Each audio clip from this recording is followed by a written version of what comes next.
ba mga brothers and sisters? Na makinig ng salita ng Diyos. So before anything else, we would like to welcome ang ating mga bisita for today. Si Ate Jessery Paduka.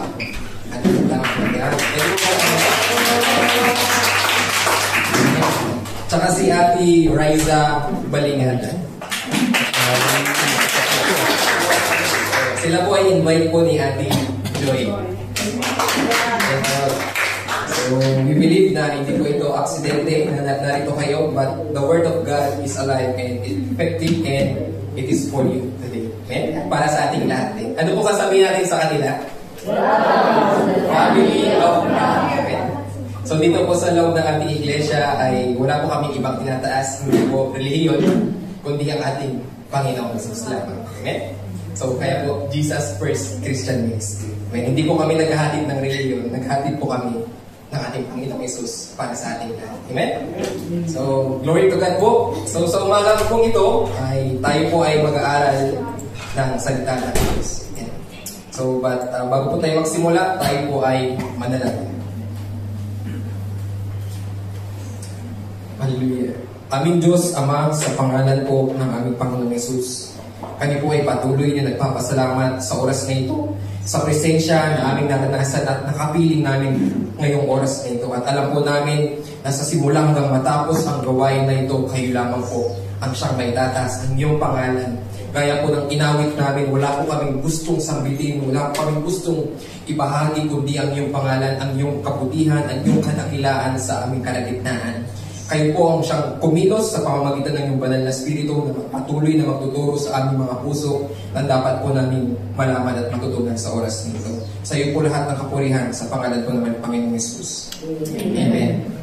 Amen. So, sino po nakakaalala ng last topic po natin last week? Pinag-isa na tungkol po saan? Pag-aasawa. Sa Isa na Diyos. Pag-aasawa. Yan. Amen. So, yung layunin or purpose ng asawa, pag-aasawa. Amen? So, sa oras na ito, ang ating pag-uusapan patuloy po. So, 5 weeks po ito. Amen, na pag-uusapan po natin ang pag-aasawa. Amen? So, hindi po ito seminar, ha? So, hindi po ito seminar tungkol sa pag-aasawa. Ito po yung salita ng Diyos tungkol sa pag-aasawa. Amen? So, kung kayo po ay mag-asawa na, ito po ay para sa inyo. Kung kayo po ay nagre-ready sa pag-aasawa, Kuya Jess at Jessica, ito po ay para sa inyo. At sa mga makakahanap ng karelasyon, kay mga single, na para sa ating po lahat ito. Amen? So sa lahat po ng ating relasyon dito sa mundong ito, ang may tataas po, ang ating Panginoong Jesus. Amen? Yun po yung ating layunin sa oras na ito, na anuman po yung relasyon natin na mararanasan sa mundong ito, wala po ibang may tataas kundi ang ating Diyos. Amen. So hindi lamang po ito basta seminar, gaya ng sabi natin kanina, na malaman nyo kung ano yung dapat gawin sa loob ng relasyon, kundi ang purpose ng marriage natin o mga relasyon dito sa mundong ito ay madakila at makita ng ating Diyos. Amen. So ang kalooban ng Diyos sa mag-asawa, mababasa po natin yan sa Efeso chapter 5 verse 21 to 33. So basahin po muna natin ang ating scripture sa umagang ito. So pakibasa po, sabay-sabay. Pasako kayo sa isa't isa bilang tanda ng inyong paglalang kay Kristo. Mga babae, pasako kayo sa sarili niyong asawa tulad ng pagpapasako ninyo sa Panginoon, sapagkat ang lalaki ang ulo ng kanyang asawa, tulad ni Kristo na siyang ulo ng Iglesia, ng kanyang katawan at siya ang tagapagligtas nito. Kung paano nasasakop ni Kristo ang Iglesia, gayon din naman ang mga babae ay dapat pasakop ng lubusan sa kanilang sariling asawa. Mga lalaki, mahalin ninyo ang inyong asawa na gaya ng pagmamahal ni Kristo sa Iglesia. Inanong niya ang kanyang buhay para sa Iglesia. Amen. Purihin po ang ating Diyos sa pagbabasa ng ating salita sa oras nito. So, may tanong po dito. So, paano ba magiging mabuting asawa ang isang Kristiyano? Amen? So, sino ba may asawa dito? Na narito? Pakita sa kamay niya. So, nandito pa yung present. Present. O, ba't parang di present yun sa'yo? Present. Amen. So, kawain niyo po yung mga asawa niyo. Asan po yung mga asawa niyo? Tawagin niyo po, dapat katabi niya. Para sa inyo po ito. Sino naman po dito yung may asawa pero nasa Pinas po yung kanilang mga asawa? Nasa ibang bansa. Walay. So para din po sa atin ito, bagamat kayo po ay magkalayo, may mensahe po ang ating Diyos. At sa mga single po, taas po ang kamay. Glory to God. So lahat po, ang salita ng Diyos ay para sa ating lahat. So paano po ba tayo magiging isang mabuting Kristiyano, asawang Kristiyano, o magiging asawa in the future? Amen? So ito po yung ating tatalakayin. So number 1, sa pamamagitan ng pagpapasakop sa kalooban ng Diyos para sa mag-asawa. Amen? So, atin pong aralin muna sa gilid po kung ano po ba yung disenyo ng Diyos sa pag-asawa. So, para malaman natin yung kalooban ng Diyos is malalaman natin kung ano yung kung paano niya ito dinisenyo. Yung disenyo ng Diyos sa pag-aasawa. Kasi kung tayo pag-uusapan, ang pag-uusapan natin experience diba? Kapag pag-aasawa dito sa mundong ito, ang maibabahagi natin sa ating kapwa, experience. Pero sa Diyos, siya ang nag-disenyo nito. Alamin natin sa Kanya kung paano niya ito dinisenyo. Okay. Basahin po natin malalaman po natin yan sa creation ng ating Panginoon. Basahin po natin. Pagkatapos sinabi ng Diyos, ngayon bigyan natin ang tao ayon sa ating larawan, ayon sa ating wangis. Sila ang mga alas sa mga sira, sa mga ibon, sa ipapawid, sa lahat ng hayop, tuwing maamo at mahilap, malaki o maliit. Nilalaan ng Diyos ang tao ayon sa kanyang larawan. Sila ay kanyang nilalang na isang lalaki at isang babae. Amen. So tayo po ay nilalang sa wangis ng ating Panginoon. Amen? Ano po ibig sabihin nun? Alam niyo po ba nung nilikha ng Diyos ang mga halaman dito sa mundong ito, nung nilikha niya yung mga grass, yung nilikha niya yung mga trees, alam niyo po sinong kinausap niya? Kinausap niya po yung lupa. At para ito po yung magbunga, magkaroon ng tanim at magkaroon ng mga bunga. Amen? So kinausap niya po yung kanilang paglalagyan. Amen? And nung kinairik po ng ating Diyos, yung mga isda sa dagat, sino po yung kinausap niya? Yung tubig, yung karagatan, let the seas magkaroon ng buhay. Amen? At nung nilikha ng Diyos ang mga ibon, ano po yung kinausap niya?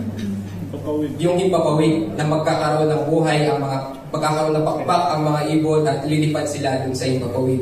At nung kinausap ng Diyos ang mga hayop sa lupa, nung nilikha ng Diyos ang mga hayop sa lupa, at kinausap niya yung lupa din na titirhan ng mga hayop dito sa lupa. At ganoon din sa atin, nung nilikha tayo ng Diyos, sino ang kanyang kinausap?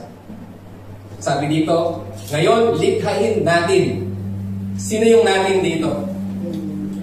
Yung makalangit na mga Elohim. Okay? We need to say that mga tao ay kabilang sa heavenly beings. We are spiritual beings. We are not just merely man, but we are spiritually designed by God, for He is a spirit God. Amen? So, kung titignan niyo po yung trichotomy ng isang tao, we are created spirit, soul, and body. And our identity is always in the spirit. Okay, meron tayong katawan, meron tayong kaluluwa, meron tayong pag-iisip at puso, pero tinitingnan tayo ng Diyos sa ating mga espiritu. Amen?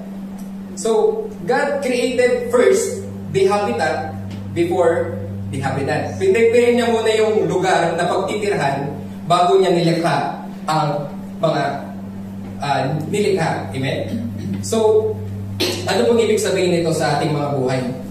Ibig sabihin po sa buhay natin, we are designed and created to live in the presence of God. We are created by Him and for Him. Amen? So tayo po ay regalo ng Diyos Ama sa Kanyang anak na si Yesu Cristo. para tayo ay ibigin. Amen? So mga kapatid, tignan niyo po mabuti ha. Hiwalay po sa presensya ng Diyos, ang tao po ay mamamatay. Amen? Hiwalay niyo po yung isda sa tubig, buhay pa rin siya pero unti-unti po siya mawawalan ng hininga at mamamatay. Ganun din po sa atin, hiwalay po tayo sa presensya ng Diyos, tayo po ay mamamatay. Di ba nung nagkasala po si Adan at si Eva, namatay po ba sila agad? Hindi, namatay sila spiritually, but eventually, they will experience death in this life. Ganun din po sa atin, at lahat po ng ipinanganak kay Adan, sa pamagitan ni Adan, ay hiwalay sa presensya ng ating Diyos. Okay? So, ano man po yung bagay, ano man po yung buhay natin dito sa mundong ito, hiwalay sa relasyon natin sa ating Panginoon, it will cause death and destruction. Ano man po yung mga desire, plans natin dito sa mundong ito na hiwalay sa relasyon natin sa ating Panginoon, it will lead to death and destruction. Lahat po ng plano natin dito sa mundong ito, pariwala at mawawalang ng kabuluhan. Amen? At ano man po yung maging sa ministry o sa paggawa natin ng kabutihan dito sa mundong ito, hiwalay sa presensya ng ating Panginoon o sa relationship natin sa ating Panginoon, hindi po ito magbibigay kaluguran sa Kanya. We can only worship God in spirit and in truth. Amen? And also, sa ating relasyon dito sa mundong ito. Any earthly relationship apart from the relationship we have with God through our Lord Jesus Christ will lead to death and destruction. Kaya po sa pag-aasawa po natin na wala ang ating Panginoong Hesus, na hindi siya ang pundasyon, mapapagod tayo. Madali tayong mabuburn out sa relasyon at madali po tayong susuko at maghihiwalay gaya po ng mundong ito. Mag-aasawa pero maghihiwalay, maghahanap na ng iba. Pero ang satisfaction natin ay sa Panginoon. Amen? Amen? So mga relasyon dito sa mundong ito, una-unahin natin, tignan po natin kung paano dinisenyo ng Diyos yung mga relasyon dito sa mundong ito. Number 1, pasahin po natin. Alipin, or lingkod, or servants. So, alipin, lingkod, or servants. Did God call us His servants? Amen? We are His servants. And sa pagpipili po ng tao, mayroon po yung mga kailangan may resume yan, di ba? Kailangan ka po pipili ng mga trabahador. Ang tao is kailangan papasayan sa requirement, di ba?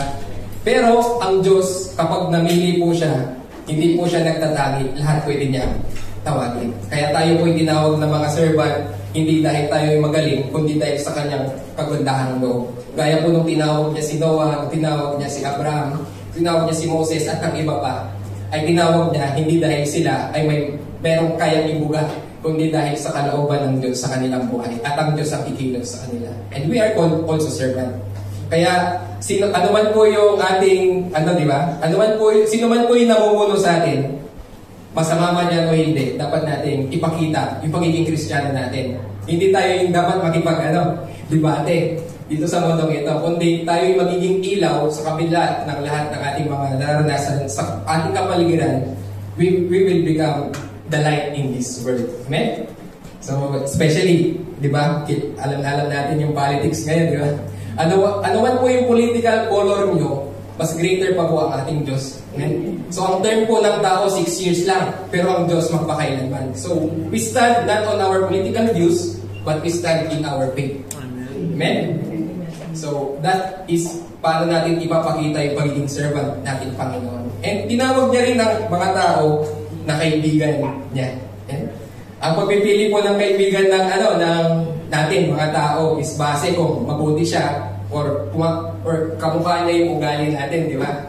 Pero ang pagpipili ng Diyos na maging kaibigan is kung paano niya pinakita yung kabutihan niya sa atin at kung paano tayo nag-respond doon sa kabutihan niya. Parang yung pagtawag niya kay Abraham na itinuring niya kaibigan. Anak. Tinawag din po ba tayong anak ng ating Diyos? Amen. So ito po yung one of our greatest identity in Christ na tawagin niya tayo anak. Amen? Sabi nga po ng John 1:12 na hindi po natin pinili maging anak. Nung tayo simulang nanampalataya sa Kanya, itinuring tayong anak ng Diyos. Amen? So wala po tayong kumbaga tayo ay inampon sa term ng ating terminolohiya ng Biblia, tayo ay inampon na hindi sa pamagitan ng ating kayang gawin. Nakita niyo na po yung mga baby, pag inampon sila, nakakapagwalis na po ba sila? Nakakapaghugas na po ba sila ng pinggan? Hindi pa. Pero pinili sila dahil sa pag-ibig ng kanilang magulang. Ganun din po ang ating Diyos. And lastly po, kasama rin po yung asawa. Na dinisenyo po ito ng Diyos na merong spiritual na realidad ang pag-aasawa po sa buhay natin na ito. Okay? Gusto niyo po bang malaman kung ano po yung spiritual na kahulugan ng pag-aasawa? Okay? Pag-aaralan po natin yan. So, basahin po muna natin ano po yung hiwaga ng pag-aasawa. Basahin po natin sa Efeso chapter 5, verse 13 to 32. Dahil sinasabi sa kasulatan, dahil dito iiwan ng lalaki ang kanyang mga ina at magsasama sila ng kanyang asawa at silang dalawa ay magiging isa. Mayroon dito malalim na hiwaga at sinasabi ko na ito yung tungkol sa kaugnayan si Jesus sa Iglesia. Amen? So yung pag-aasawa po pala ay tinatawag na hiwaga na ang ibig sabihin po ay pagiging isa ni Kristo, ng ating Panginoong Hesus at ng kanyang Iglesia. Okay? So makikita po natin, ano po ba ibig sabihin ng hiwaga o mystery? Sa tingin niyo, ano po ibig sabihin ng mystery? Hiwaga. Misteryo. Sa ating pananaw, ito ay hindi maipaliwanag. Pero ang ibig sabihin po ng mystery sa Bible po is itinago. Tandaan po natin that God is outside of our time. He lives in eternity. Kaya nagplano po siya, itinago niya po ito for a purpose. Amen? At inilantad niya po itong mystery na ito, itong secrets na ito sa pamamagitan ng ating Panginoong Hesus na ang pag-aasawa ay tungkol po kay Kristo at sa kanyang Iglesia. Amen? So meron po bang forever sa Panginoon? Amen? Dito po sa mundo. Amen? Ang forever po sa ating Panginoong Hesus. Amen? So, sa langit po, may isa lamang pong mag-asawa. Okay? Ang ating Panginoong Hesus at ang kanyang simbahan. Amen? Kaya, yung relationship natin, hanggang dito lang po sa mundo yan. Amen? So, tignan po natin, kailan unang sinabi po yung naka-open and close, apostrophe. Ano yan? Quotate. Kailan ito unang kinote? Yun. Dahil dito iiwan ng lalaki ang kanyang ama at ina, magsasama sila ng kanyang asawa at silang dalawa ay magiging isa. So, basahin po natin yan. Ano po natin yan sa Old Testament.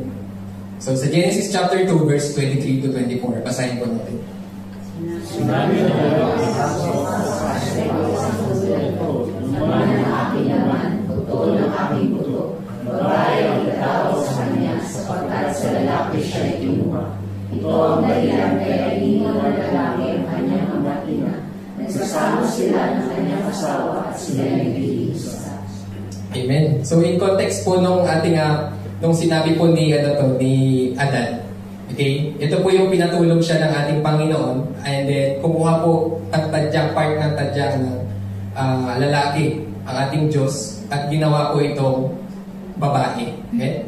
At pagkagising niya, ang sabi niya, ito, sa wakas, narito ang isang tulad ko, laman ng aking laman, buto ng aking buto, babae ang itatawag ko sa kanya, sapagkat sa lalaki siya kinuha. Ito ang dahilan kaya iniiwan ng lalaki ang kanyang ama't ina, magsasama sila ng kanyang asawa, at sila ay magiging isa. Ito po pala, nung sinabi ito ni Adan, ito po ay isang prophetic word na ito po ay nagsisimbolo sa darating o sa hinaharap na ito'y tumutukoy sa pagiging isa ng Panginoong Hesus at ng kanyang mga nilikha, which is tayo at nabilang sa Church of God. Okay? So makikita po natin dito na pinatulog, ito po yung nangyari sa krus ng Kalbaryo. Nung time na namatay ang ating Panginoong Hesus, nailibing siya in 3 days. Nung siya ay nabuhay na muli, ipinanganak po ang Iglesia na sino mang sasampalataya ay mapapabilang dito sa pamamagitan ng banal na Espiritu. At nangyari po ito nung iniwan ng Diyos, ng ating Panginoong Hesus, ang isang kalangitan para tayo ay hanapin at sagipin sa mundo nito. Amen? So yun po yung story of gospel in the marriage. Amen.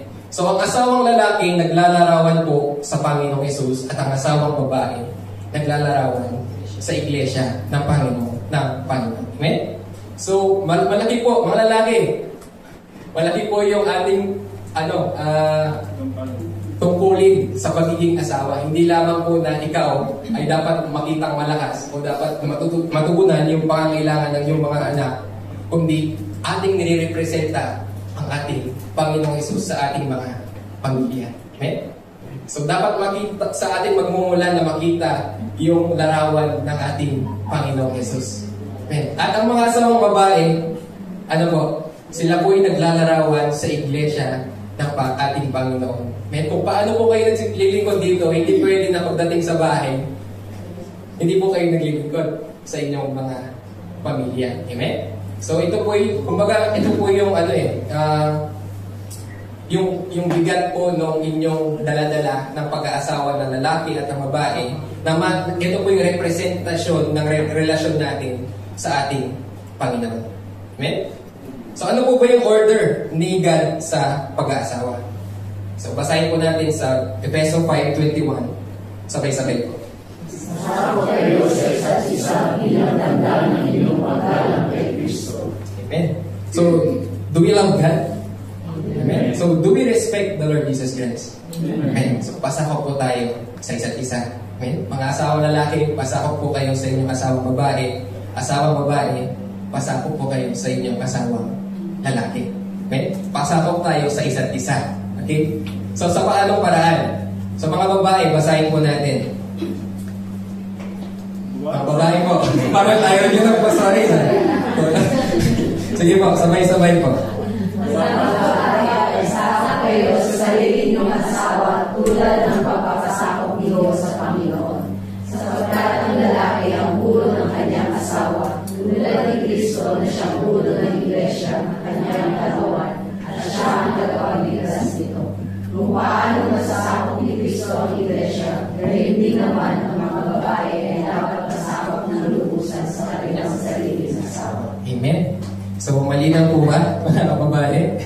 So, masakop po tayo sa ating mga asawa. Amen? Or sa mga magiging pag-asawa, pasakop po tayo sa ating magiging asawa at in the future, sa ating mga single, na dapat po tayo magpasakop at hindi po natin kinokontrol or we are not about sa mga ating mga asawa.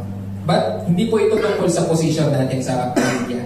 So, we are created equally by God, but God designed the marriage with a function na lalaki is the head, as Christ is the head, at kayo naman po mga babae na magpapasakop sa inyong mga asawang lalaki kung paano kayo nagpapasakop sa ating Panginoon. Gaya ng simbahan na nagpapasakop sa ating Panginoon. Amen? Amen? So nagre-reflect po yun, yung paglilingkod niya po sa ating Panginoon pagdating po sa loob ng bahay. Amen po ba? So mas mataas po ba tayo dito sa loob ng iglesia sa ating Panginoon? Mas mataas po ba tayo? Hindi. So ganoon din po sa loob ng tahanan, we respect yung katawagan po ng ating asawang lalaki na tayo po ay magpapasakop sa kanila. Amen? So kahit mas matalino po kayo, kahit mas malaki po yung sahod nyo, kahit po ano yung narating nyo, more than dun sa inyong asawa, you need to respect your husband. At dito sa context nito, yung submission to your husband is love and respect. Amen? Mamaya pag-usapan natin po yun in practical ways. Okay, mga lalaki, basahin po natin. Mga lalaki, mahalin niyo ang inyong asawa. Teka, parang mahina ko. Mga lalaki. Sige po, basahin pa natin sabay-sabay. Mga lalaki, mahalin niyo ang inyong asawa gaya ng pagmamahal ni Kristo sa iglesia. Inihandog niya ang kanyang buhay para sa iglesia upang ialay ito sa Diyos. Tapos isisig sa pamagitan ng pagbugas sa tubig at salita. Ginawa niya ito upang ang iglesia ay mahirap niya sa kanyang sarili na sa kalandahan nito. Walang anumang dungis ni kulutuan, manal at walang anumang kapintasan. Gayon din naman dapat mahalin ng mga lalaki ang kanyang asawa tulad ng sarili nilang katawan. Ang lalaking nagmamahal sa kanyang asawa ay nagmamahal sa kanyang sarili. Walang tao malubuhi sa sarili niya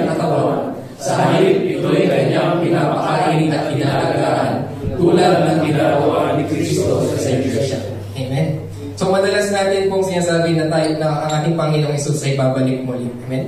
And the Lord Jesus expect na yung kanyang babalikan ay church na blameless at walang dungis. Pero sino po yung gagawa nun sa ating buhay pananampalataya? Tayo po ba yung our own strength? Ang church po ba? Ang sabi po dito, ang ating Panginoong Hesus ang naglilinis, ang naghuhugas, ang gumagawa na maiharap niya ang church sa kanyang sarili na walang dungis at walang kapintasan. Amen? Ang Diyos po, ang ating Panginoong Hesus po ang gumagawa nun. At ganun din po sa relasyon natin dito sa mundong ito. Mga lalaki, taas mo natin yung mga kamay. Yun. Amen? So, sabi nga po is, yung kagandahan po ng ating asawa, yung radiant ng ating asawa, nagre-reflect yan kung paano natin inaalagaan yung ating mga asawa. Kung paano natin sila nurture, sabi nga dito, tulad ng ginagawa ng ating Panginoong Hesus sa iglesia. So mga lalaki, may nakikita po ba kayo mga ayaw nyo sa mga asawa nyong babae? Marami. So may mga pagkukulang din po ba silang nagagawa? So mga lalaki, may pagkukulang din po ba silang nagagawa? Naiinis din po ba kayo sa mga minsan sa kanila? Oo!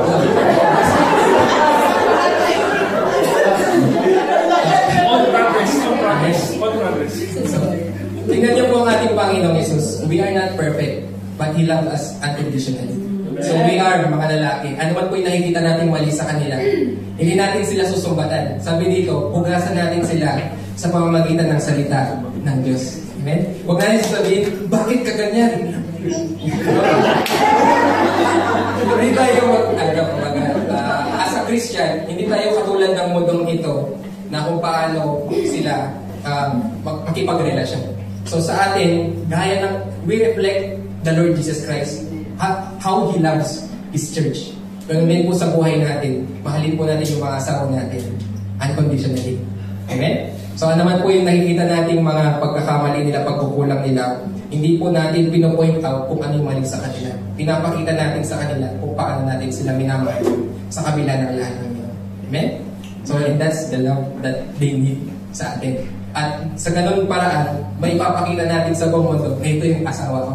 Minahal ko yan, hindi dahil sa kabutihan niya, hindi dahil sa ugali niya, hindi dahil sa ano pa man siya, kundi dahil minahal ko siya dahil siya yung pinili ko. Amen? Makasama sa habang buhay. Amen? So, amen po ba? Gaya nga sabi dito, yung katawan, inaalagaan natin yung katawan natin, nagpapabango, naglilinis tayo, naliligo, di ba? Ganun din na inaalagaan na, kumbaga yun yung katawan natin para ating Panginoong Hesus ang church ng katawan. We care for our body. Mga lalaki yan. Okay? So, ganun po natin inalagaan ng ating mga asawang babae.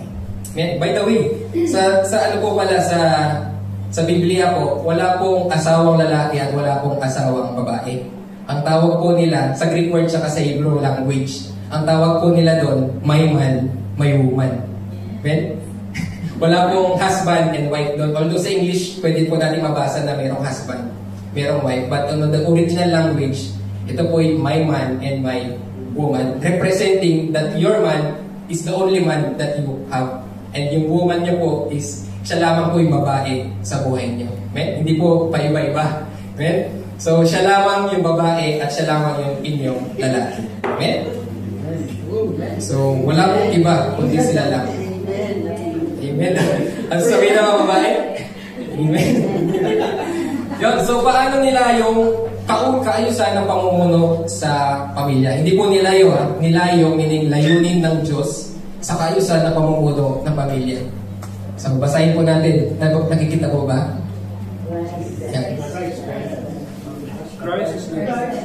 The husband and Lord of the family. Husband, the head of the wife and chief authority over the children. Wife, helpmate to the husband and secondary authority over the children. And children, obedient to parents. Amen? So, submitting to the order of God in the family is considered as worship to Him. Amen? Yung pagpapasakop natin sa kalooban ng Diyos, sa disenyo at sa order ng Diyos sa pag-aasawa, sa pagpapamilya, ay pagpapasakop natin sa Kanya. Amen? Ito yung considered na pagsamba sa ating Panginoong Jesus.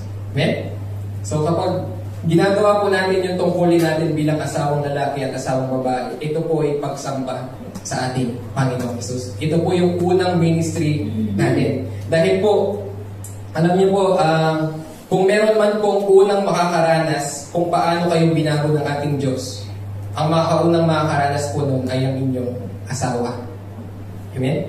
Asawang lalaki at asawang babae. Kung paano kayo binago ng Diyos dito sa mundong ito, sila po yung unang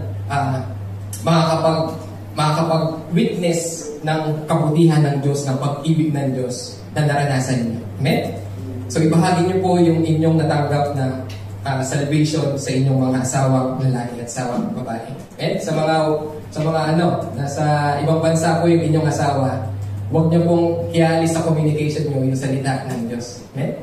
Maging dito sa atin, may mga magkakasama, mag-aasawa, huwag pong aalisin niyo na pag-usapan niyo po ang ating Panginoong Jesus. Amen? Magdasal, mag-Bible study kayong dalawa. Amen?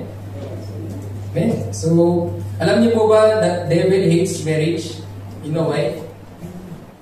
Dahil may union po sa marriage. May unity at merong covenant and merong agreement. Kaya di ba sabi sa Biblia, 2 or 3 gathered in my name, I am in their midst. Okay? And also in the marriage, no? Na sino man po yung nagtutulungan in agreement in the name of the Lord, wala po kayang gawin ng kaaway sa buhay natin. Amen? So kaya ang target niya po talaga hindi lamang sa loob ng iglesia, kundi pag-uwi natin sa ating mga bahay kung paano tayo makitungo sa ating mga asawa. Amen? So yun po yung, kaya kapag minsan, di ba, kapag nag-away kayo, parang ang hirap mag-ministry. Kaya parang pag hindi kayo nagkasunduan, parang ayaw mo mag-attend muna, pahinga muna, kasi meron kami pinagdadaanan ngayon. But yun po yung target talaga ng kaaway. Kaya in your marriage, wala po yung ibang tataas kundi ang ating Panginoong Jesus. Amen? So whatever you do, kahit ano man po yung gagampanin natin sa loob ng pag-aasawa o ng pagpapamilya, gawin po natin ito sa kaluwalhatian ng ating Panginoong Jesus, ng ating Diyos, na siya lamang ang maitaas. Amen? Consider your service to your husband and your wife as worship to God. Amen? Amen po ba? Amen. So paano po ba tayo magiging mabuting asawang Kristiyano? Number 2, basahin po natin.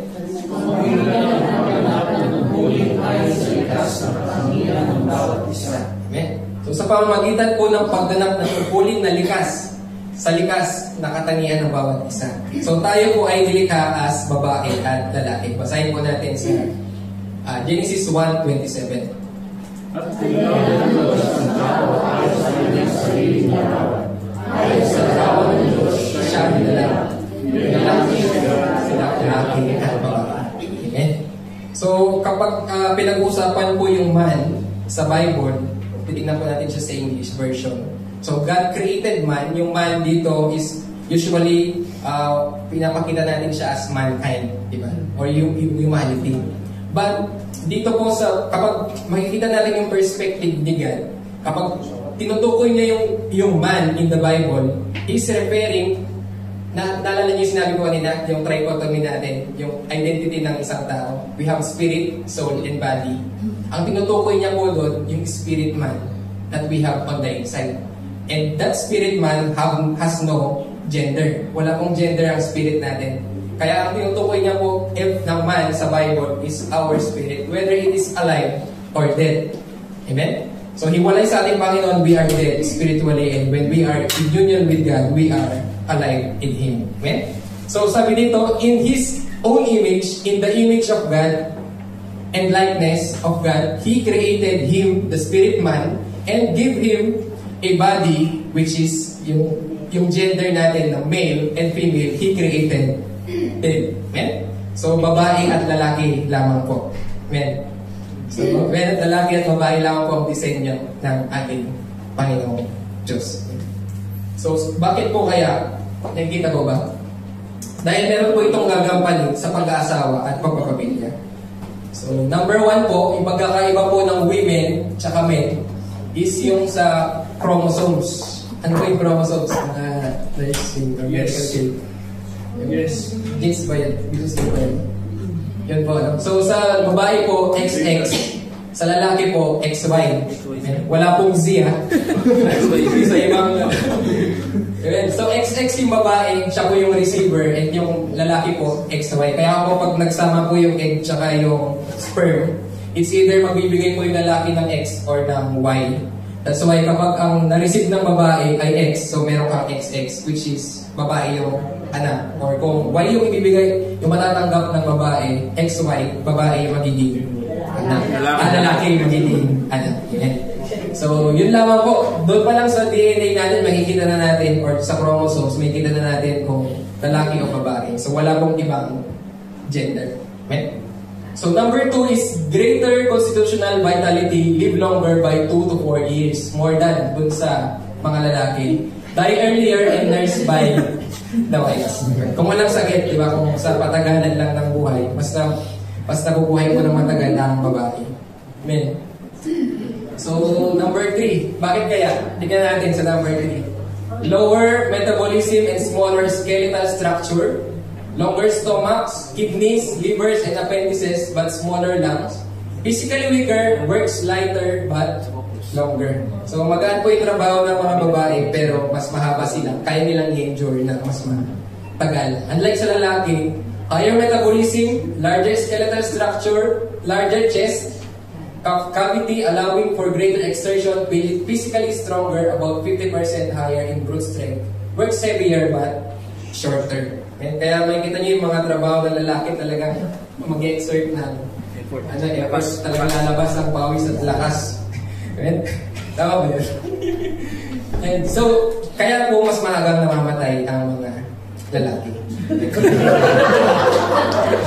Kumbaga sa Nexus agad yung kanilang physical strength kumpara sa babae.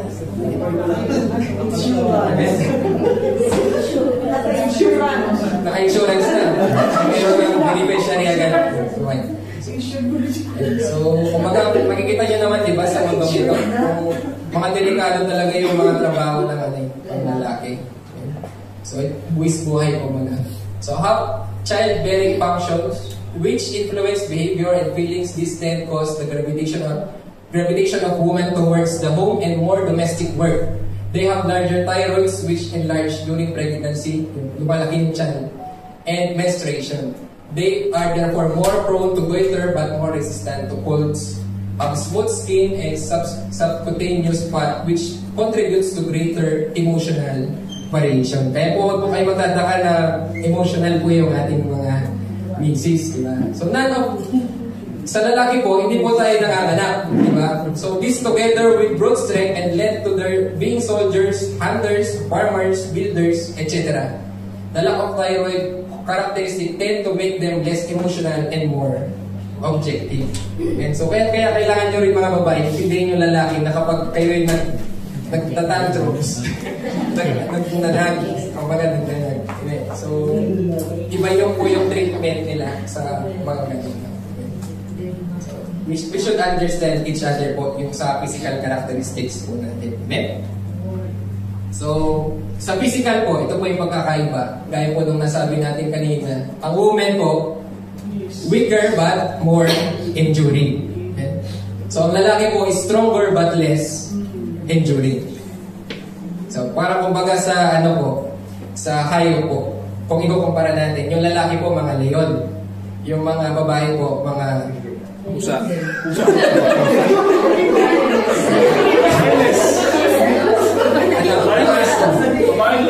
mga pagong.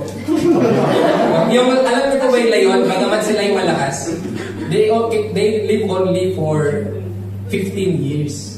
Bakit? Dahil po sila ay yung territorial, na lagi po silang yung katawan po nila is laging parang handa sa lahat ng panganib sa buhay, na laging alert. Kumbaga hindi po sila nagpapahinga. Kumbaga kung natin yung characteristic sa ngayon po. Yun po yung mga lalaki leon. But they can only live 15 years dahil po dun sa kanilang nararanasan na stress, sa kanilang pangkatawan na hindi nasasabi. Amen? Hindi po yun.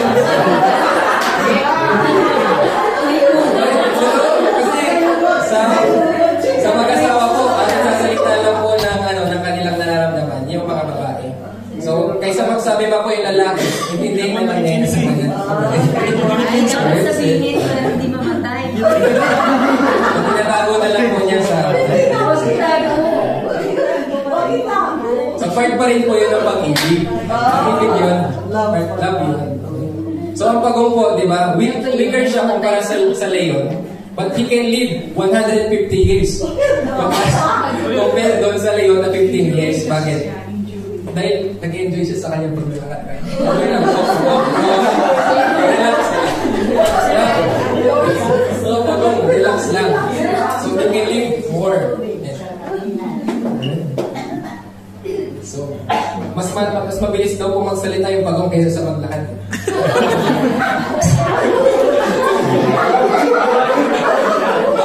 Maraming naisip na yung pagong.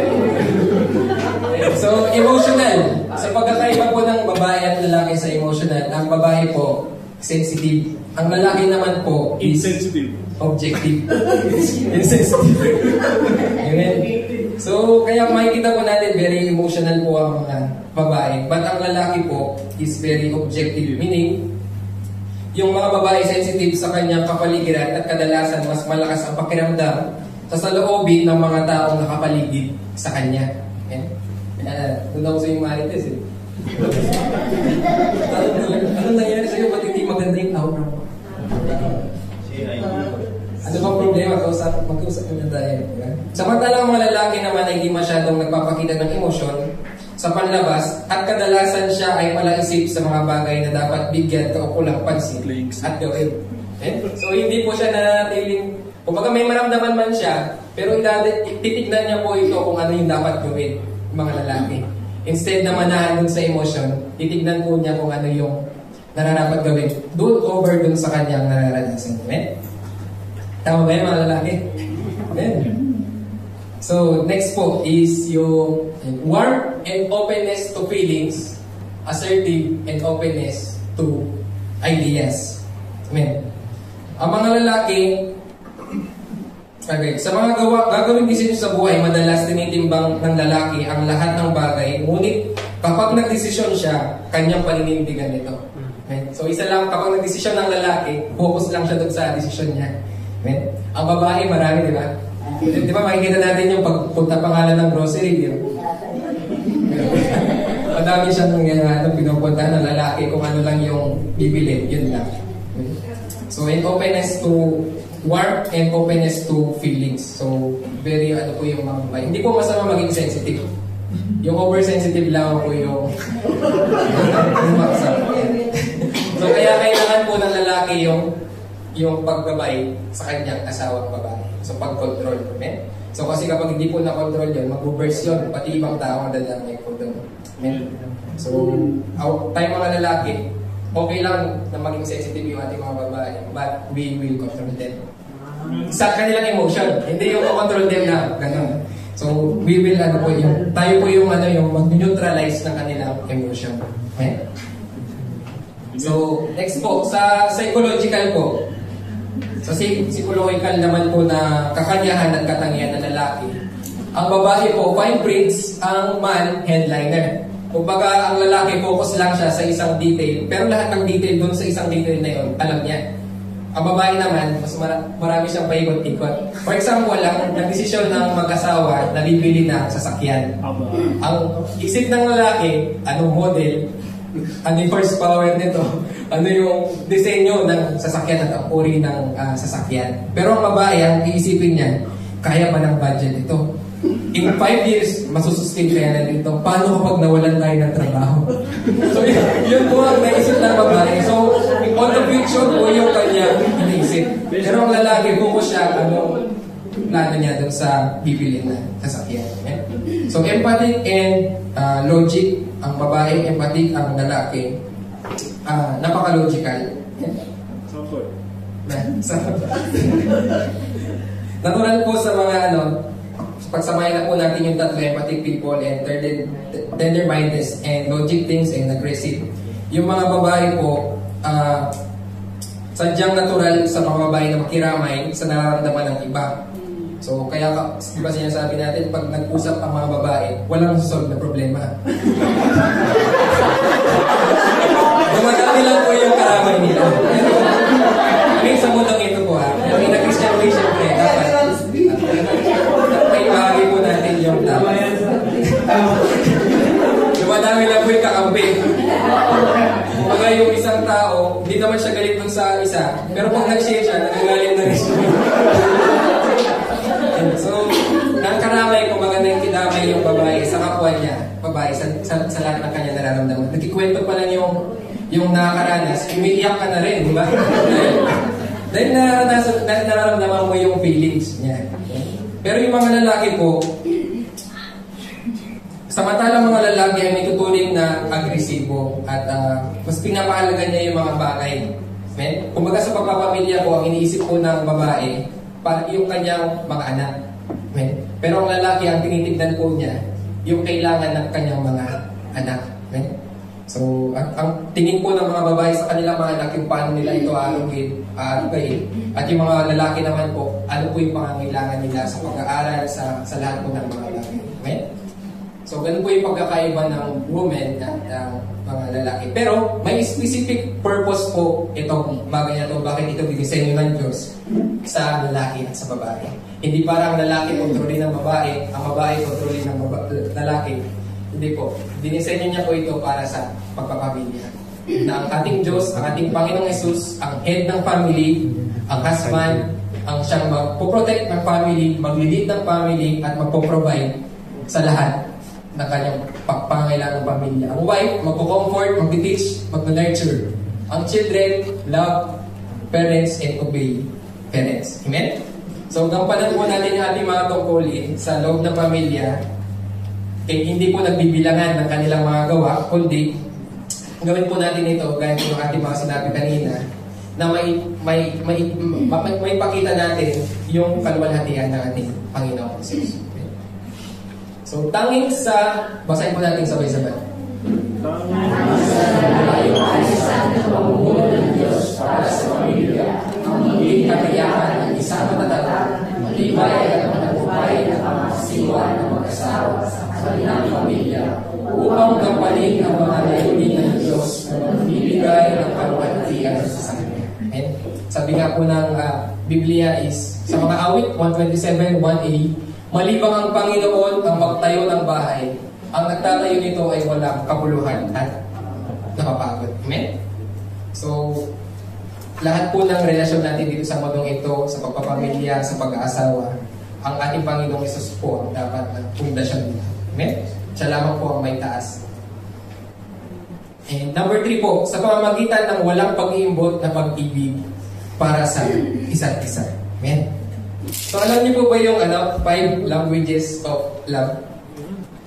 Dito sa mundong ito, kung yung viewpoint po ng mundo, alam niyo po ba? Paano po yun? Pero pag-aaralan po natin siya yung biblical way mamaya. So, sa mundo pong ito, meron pong words of affirmation, meron quality time, physical touch, acts of service, tsaka receiving gifts. Ito po yung love languages ng pag-ibig. Okay? So, sa mundong ito po, ito pong 5 ito po yung gusto niyang matanggap sa kanyang asawa. But in biblical way, ito po yung dapat natin ibigay sa ating mga asawa. Amen? So, hindi po ito tungkol sa pagtanggap, tungkol po ito sa pagbibigay sa kanila.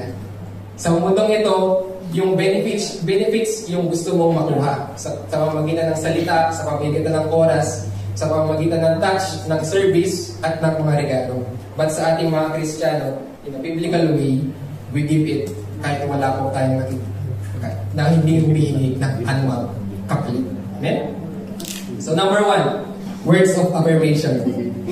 So hindi po sa sa worldly view, kundi sa pamamagitan ng biblical view. Basahin po natin, mga lalaki.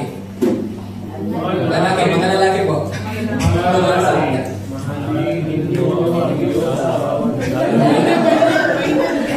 Basahin po ulit natin, mga lalaki. Lakasan po natin. 1, 2, 3, go!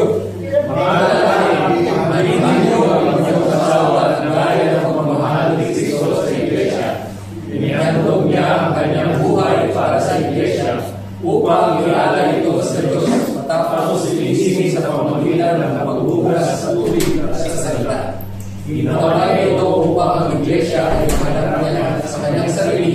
nasa kagandahan ito.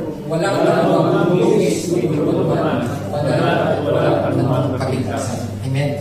So hindi po natin may correct yung anumang mali sa ating mga asawa. Ang biblical way na pag-affirm sa kanila is through the word of God. Amen. So huwag natin pong aalisin yung salita ng Diyos sa kanila. Amen. Kung gusto po natin umayos po yung ating mga asawa, amen, kung may makikita tayong mga mali, so ibibigay po natin, po-provide natin sa kanila yung salita ng Diyos na naghuhugas para sa kanila. Amen. So, words of affirmation po ito para sa kanila. At ito po yung nakakatulong dahil gaya po nasabi natin kanina, magre-reflect po ito sa outwardly kung paano po sila tumayo, paano po sila lumakad dito sa mundong ito. At may confident po sila na asawa ko ito. Okay? So, number 2, mga babae po. Asawa. Galang po ninyo yung mga asawa. So, hindi nyo po may gagalang yung inyong asawa sa loob ng bahay. Although meron po, pero mostly sa labas. Okay? So, sa paanong paraan? Basahin po natin mga babae. Yan natin. Nakikita po ba? Basahin po natin. Ang iyong ay makinisig, matigulo ang katawan. Sa salibo ay siya lang ang may ganitong kailangan. Alon-alon ang buhok niya, mahaba at nanihintag. Malaki yun kaysa dito, kulay uwak ang katulad. Mata niya ay mapuungay parang ibon sa may patis. Kalawari ang katulad ng malinis. Ang kanyang mga kisgi, simbango ng isang karagid, malaki parang lirio, nakasabik. So, number 4. Ngayon ganda ako kay hinang na pagmasdan. Suot niya ang mga sinsing, bato nito'y usiramahal. Wala'y daring ang katulad ng buo niyang katawan. Nalilibig ng kabias sa pilong makina. Mga hita niya at bibigay marmol ang pabagag. Ang mga patungan ay bigong dalisay. Parang bundok ng Lebanon na napiling din niya. Kumbaga ang mga apoy sa masaya ng kagagay. Mga labi ay maalat, matamis kung balik. Buo niyang katauhan. Sadyang kaakit-akit. Yan ang ayos na gawin ko Amen. So, ito po yung awit ni Solomon o tinatawag na awit ng mga awit. And Song of Songs. Meaning, kumbaga kung King of Kings, hari siya ng mga hari. Kung Lord of Lords, siya yung Lord of Lords. Itong Song of Songs, ito po yung dakila na kanta sa lahat ng kanta. Amen? And dito sa Song of Songs, kung babasahin niyo po yung buong Song of Songs, ito po yung tumutukoy sa babae para sa kanyang iniibig at ganoon din sa lalaki para sa kanyang iniibig. And ang lalaki po, kapag nagsasalita po siya dito sa Song of Songs, nagsasalita siya directly sa kanyang iniibig.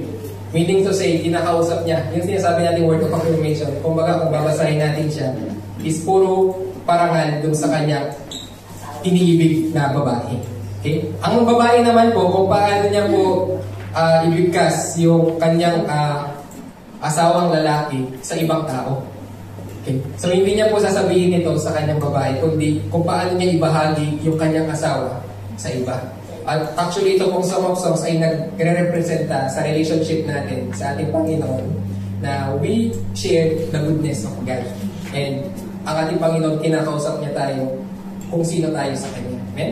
At ganoon din sa pag-aaral natin pag mga babae, paggalak sa inyong mga asawa.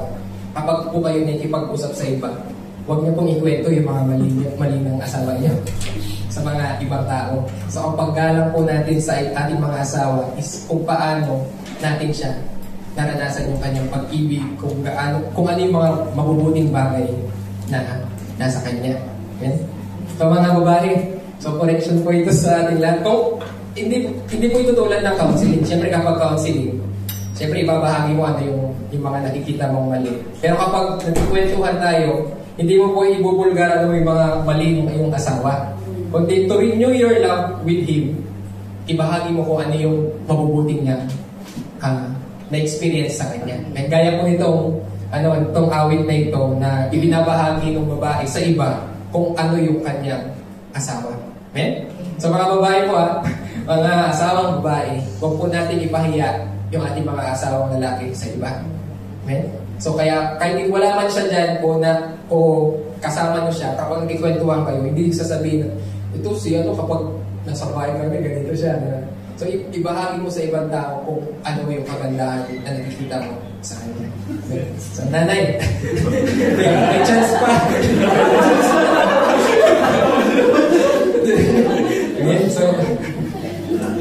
So yun po yung ating role bilang mga babae. At mga lalaki naman, ipakita natin sa kanila kung paano natin sila inibig, regardless sa mga naipapakita nilang mga mali sa atin. Amen? So next po, quality time. So sabi po sa Ephesians chapter 5, verse 15 to 16, basahin po natin.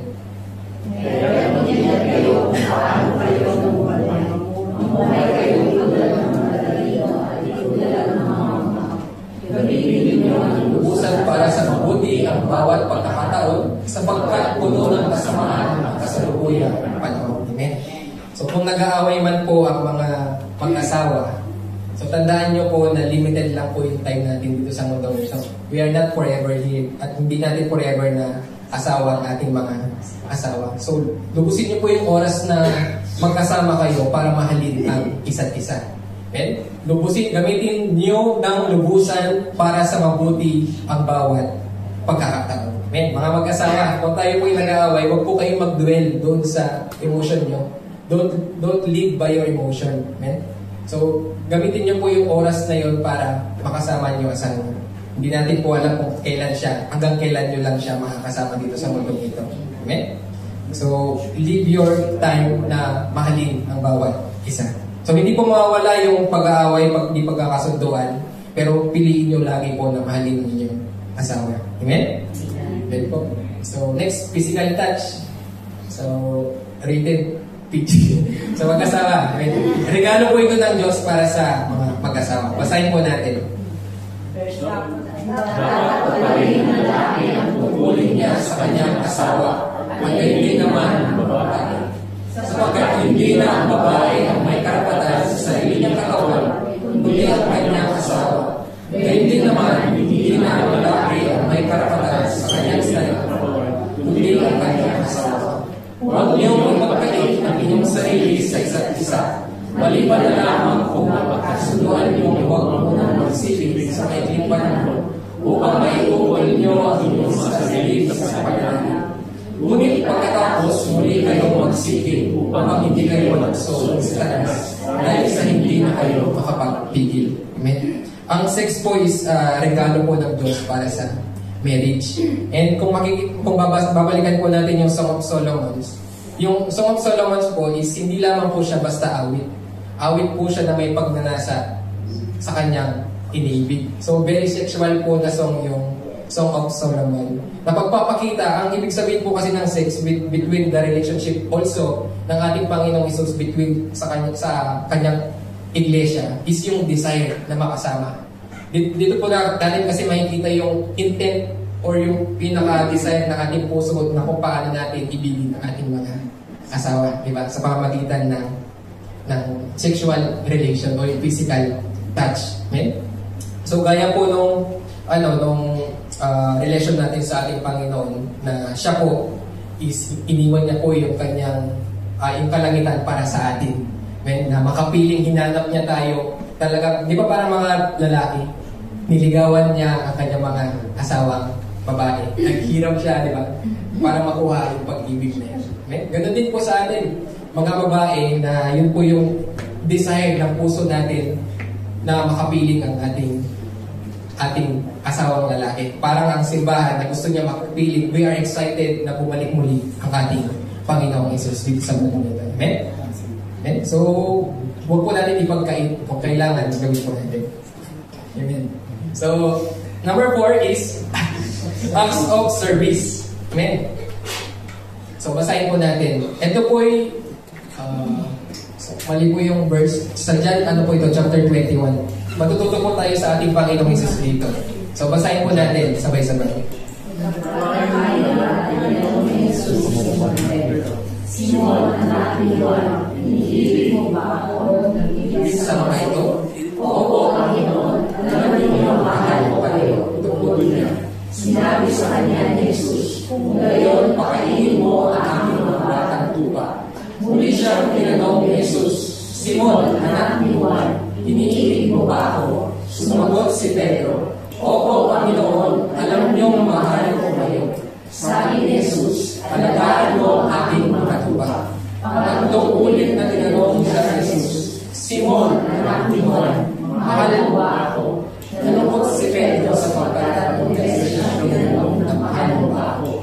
At sumagot siya, Panginoon, alam po ninyo ang lahat ng bagay. Alam ninyo mahal ko kayo. sinabi sa kanya ni Jesus, Pakainin mo ang aking mga tupa. Amen. So ito po yung pag-uusap ni Pedro at ng ating Panginoon Jesus. Pero makikita po natin yung original na salita na ginamit. Okay? Ng word na love. Kasi sa English, ang makikita lang natin o sa Tagalog, iniibig mo ba ako, Pedro? So, sasabihin naman ni Pedro, Opo, mahal ko kayo, iniibig ko po kayo. Pero sa original na translation po, makikita po natin yung difference ng sinabi ng ating Panginoong Jesus at sinabi ni Pedro. Yung pagtatanong po ng ating Panginoong Jesus is word na agape, dun sa love, which is the perfect love and genuine love. Kumbaga, kaya mo ba akong mahalin gaya ng perfectong pagmamahal? Ang sagot ni Pedro, kaya ko lang ibigay, phileo love. Ang phileo love po is brotherly love or friendly love. So yun lamang po yung kayang ibigay ni Pedro. So pangalawang beses tinanong ulit siya kung mahal mo ba ako? Do you agape me? So ang sagot po ni Pedro, I phileo you, Lord. So sa pangatlong paraan, sa pangatlong tanong ng ating Panginoong Jesus, bumaba po sa level ni Pedro ang ating Panginoong Jesus. Ang sabi po niya, do you phileo me? Ang sagot ni Pedro, I phileo you, Lord. Amen? So makikita po natin dito na bagaman hindi po perfecto ang pag-ibig na kaya natin ibigay. Okay? Ngunit ito po yung hinihingi ng ating Panginoon na gampanan niya ng pag-ibig na to yung dapat nating gampanin. For example, sabi ng ating Panginoong Jesus, kung tunay mo akong mahal, pakainin mo ang mga batang tupa, alagaan mo ang aking mga tupa, at kahit na phileo lang yung kaya mong ibigay, hindi ito perfecto, hindi ito gaya ng pag-ibig ko sa iyo, pakainin mo. You serve other people, you serve the church, you serve one another, and you serve your wife and your husband. Amen?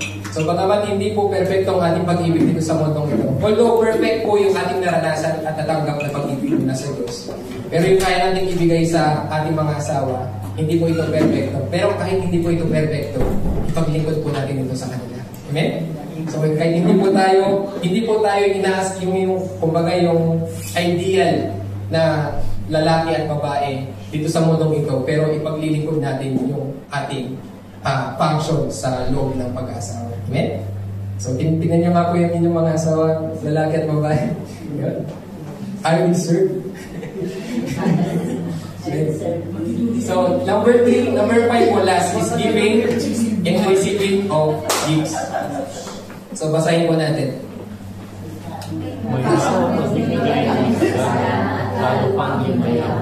May nagkakain na dapat ibigay, ngunit naghihirap lang. Ang tao magbigay ay pagkayamanin at siyang nagdidilig ay didilig. Ang pagbibigay po ng regalo, hindi po dahil binigyan ka ng regalo. And ang pagbibigay po natin ng regalo sa ating asawa, kaya po ang Greek word po ng gifts ay charis, meaning unconditional or unmerited favor. Hindi dahil may nagawa siya, kaya mo siya bibigyan ng regalo. Nagbibigay ka ng regalo. Hindi para may matanggap din. Nagbibigay ka dahil mahal mo siya. You appreciate your wife and your husband. Amen? Kaya sa mundong ito, kapag magbibigay ka lamang pag alam mo magbibigay rin siya, di ba? For example, birthday niya, binigyan ka. Sa birthday mo rin, expect mo, bibigyan ka rin ng asawa mo. Pero sa language po ng love ng Biblia, we give without expecting in return. You just give. Sa mundong ito, give and take. Di ba? Pero sa love po ng Panginoon, sa love po na meron ng Biblia, you just give. You trust God na merong mag-benefit sa iyo. Sabi nga dito, tuwing ikaw ay nagbibigay, ikaw rin ang nagbe-benefit. When you give, you are the beneficiary. Hindi lamang yung pinagbigyan mo ng regalo. Okay?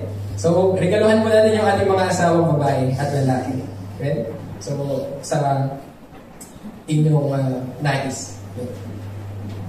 So, sa lahat po ng ito, paano nga ba magiging mabuting asawa ang isang Kristiyano? Number 1, basahin po natin sabay-sabay.